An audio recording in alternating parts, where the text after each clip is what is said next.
Assalamualaikum warahmatullahi wabarakatuh. Perkenalkan, nama saya Elvira. Saya akan membacakan teks cerita sejarah Museum Badau. Museum Badau adalah museum khusus yang menyimpan koleksi barang-barang peninggalan Kerajaan Badau. Museum ini terletak di Jalan Abdurrahman nomor 1 Badau, Desa Badau, Kecamatan Badau, Kabupaten Belitung. Museum ini berdiri sejak tahun 1988 dan diresmikan pada tanggal 30 Desember 1988 oleh Gubernur Sumatera Selatan, yaitu Bapak Letnan Jenderal TNI Purnawarman Haji Ramli Hasan Basri. Museum Badau didirikan karena untuk menyimpan koleksi barang peninggalan sejarah Kerajaan Badau. Barang-barang yang terdapat di museum ini yaitu tombak, keris, pedang, kendi, baki, periuk dalong, baju adat Kerajaan Badau, dan perhiasan zaman Kerajaan Badau.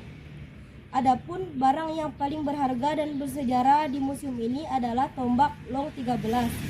Long artinya lengkungan yang berbelok-belok.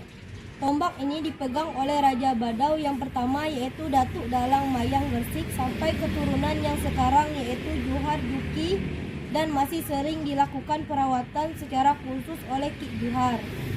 Tombak ini juga terkenal dengan sebutan tombak berambu. Tombak yang diberi nama long 13 ini konon memiliki jenis kelamin laki-laki dan perempuan. Keduanya tidak dapat dipisahkan.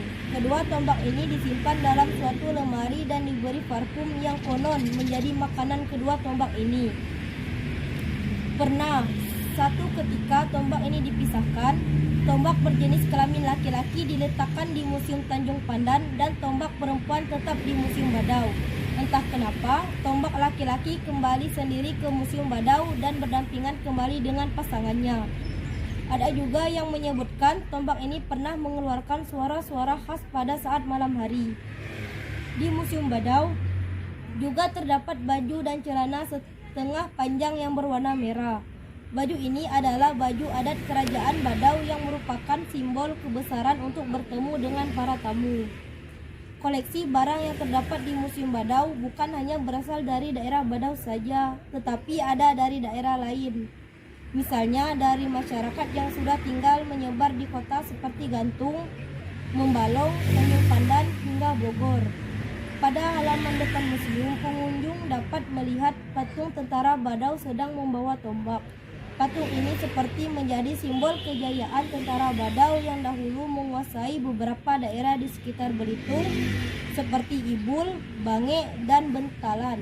Daya tarik yang dimiliki museum ini adalah ketika pengunjung mengenal bahwa pernah ada Kerajaan Badau dan ada masjid tertua di Badau ini.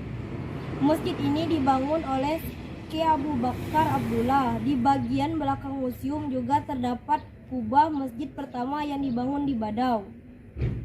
Museum Badau tak hanya dikunjungi oleh warga sekitar atau masyarakat dari luar Badau.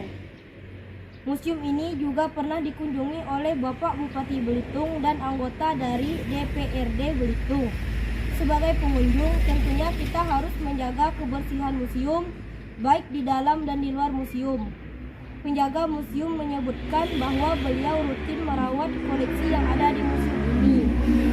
Tak hanya koleksi saja, beliau juga giat membersihkan kaca museum, lemari koleksi barang, dan juga halaman sekitar museum. Sekian pembacaan teks cerita sejarah dari saya. Wassalamualaikum warahmatullahi wabarakatuh.